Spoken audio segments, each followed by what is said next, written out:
Bismillahirrahmanirrahim. Alhamdulillahi Rabbil Alameen.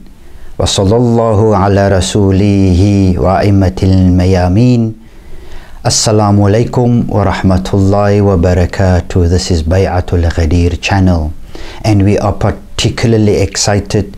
We are particularly in an ecstatic mood because it is the birthday of the Holy Prophet's grandson, Imam Hasan Salamullah alayhi, and we are in a state of remembering the life of Imam Hasan, where we recall his life, his sacrifices, his teachings, and more so his instructions and advice, so that those instructions and those advice be translated into our actions.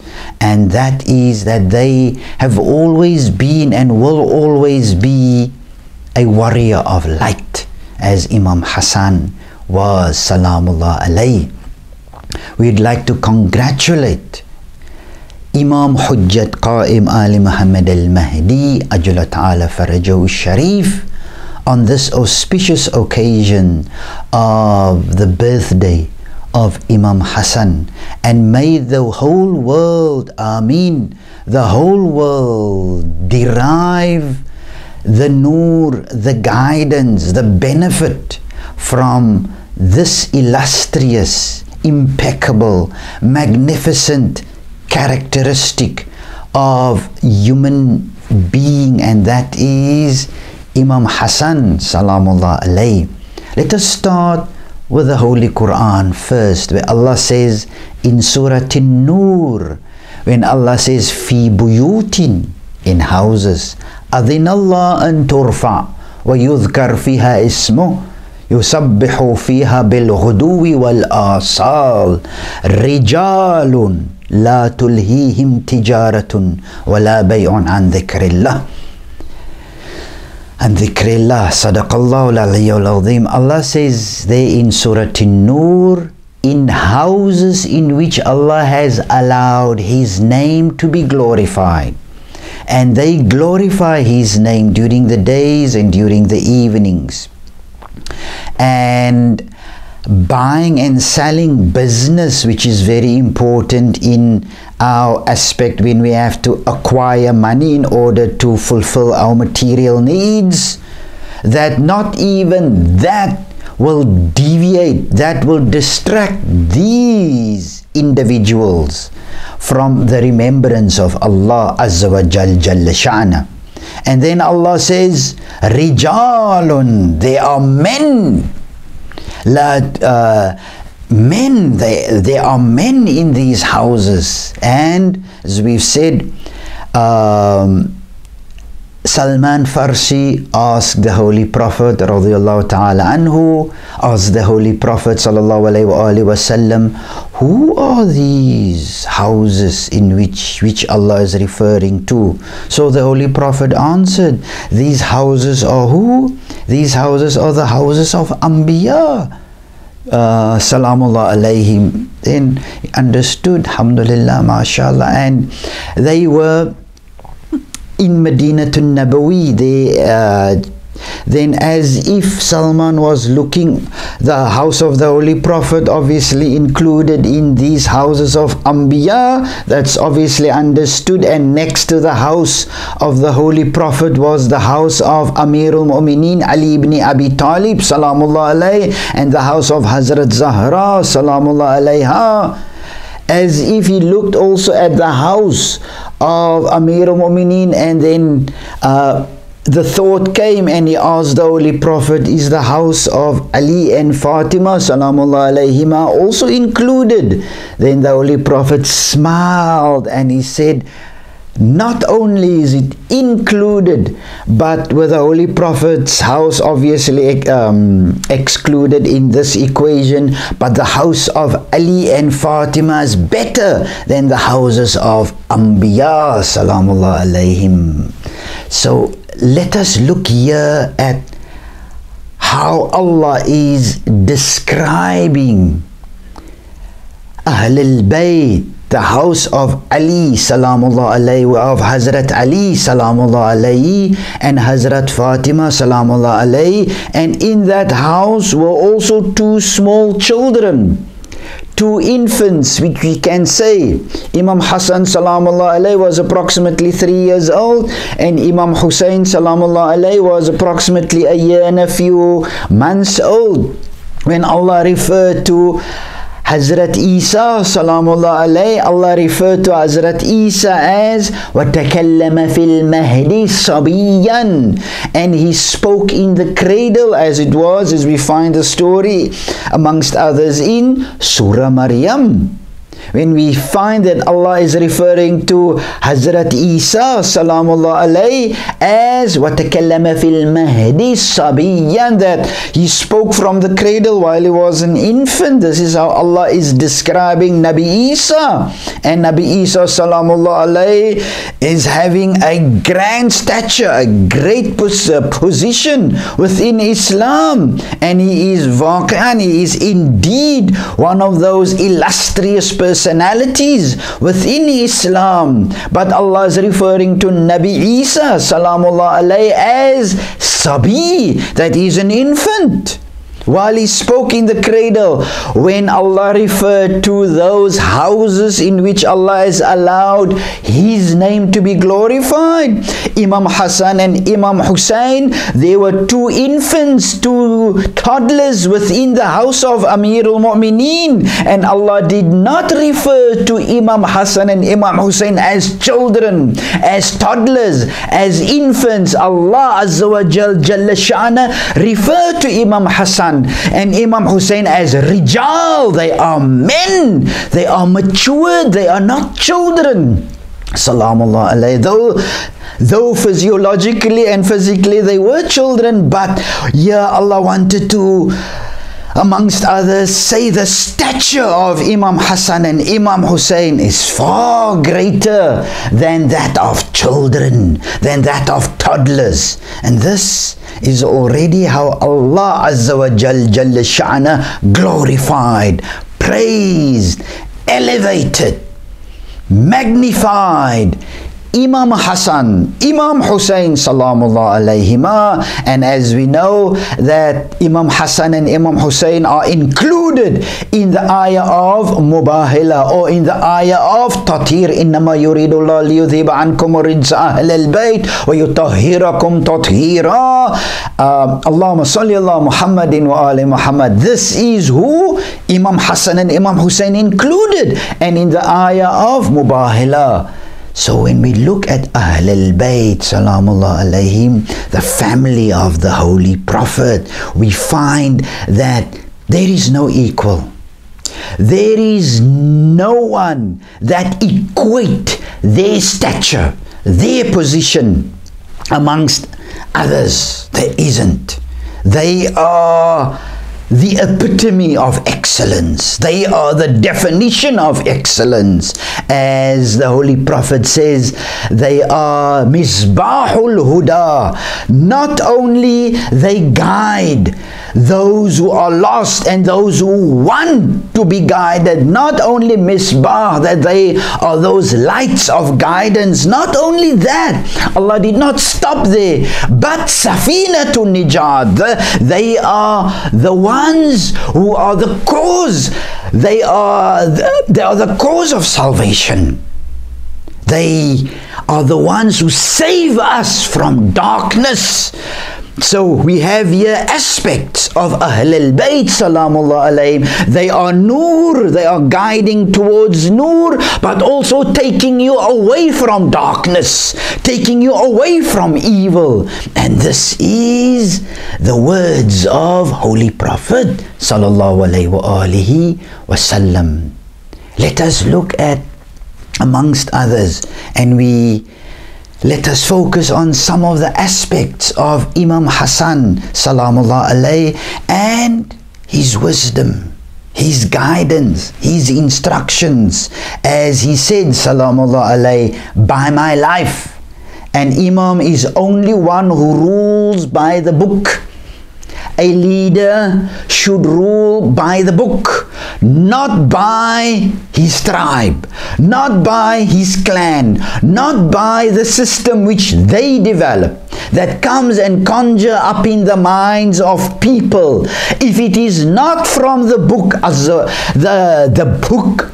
the Holy Quran, then the Sunnah, the instructions of Ahlul Bayt is what? Do not obey. This is clear instructions. A maintainer of justice, beautifully. What is it? To uphold justice, regardless of your clan, of your clan, of your kind, regardless of what? Regardless of your affiliation or your long-term friendship, your long-term relation with even your family. If it is not in the ambit, within the framework of justice, justice takes precedence over when you have to rule, when you are in charge, when you are in positions of management, when you are in positions of leadership. It must be just. You have to manage, you have to lead based on justice. And where he says that you are bound by the religion of Haqq. You are bound by truth, not to cover up truth. If there is a leader or anyone in position of leadership, but they are covering up truth, they are misconstruing, they are propagating information that is not truth, obey them not. Our religion is our politics, and our politics is our religion. There is no separation between our day-to-day life and the instructions of Quran. There is no separation. Islam, Holy Quran, will always have priority and precedence over what we do, because Islam is complete.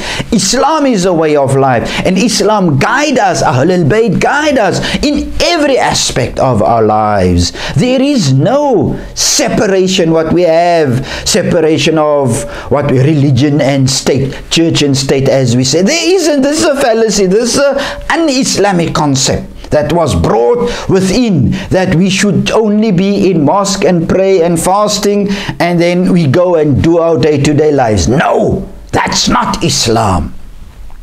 And here Imam Hasan salamullah alayhi, where he says, who controls himself for the sake of Allah Azza wa Jal, Jalla Sha'ana, a leader who's doing things based on his nafs, on his desires, on greed, just need, and he comes up with policies, etc., that is not sanctioned by Allah Azza wa Jal. He can't control himself. He's accumulating wealth. He is a billionaire, if not a trillionaire.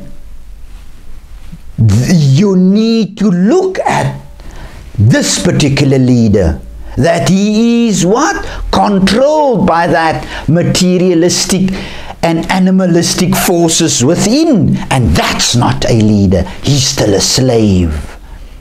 Let us look at Imam Hasan's, and Imam Hasan was the prelude, gave the preface to eventually the mission of his brother salamullah alayhi, Imam Hussein salamullah alayhi. Let us look at, and lastly, one of the advice, again, pieces of gems of Imam Hasan salamullah alayhi, and he said the following: had you wanted glory without a tribe?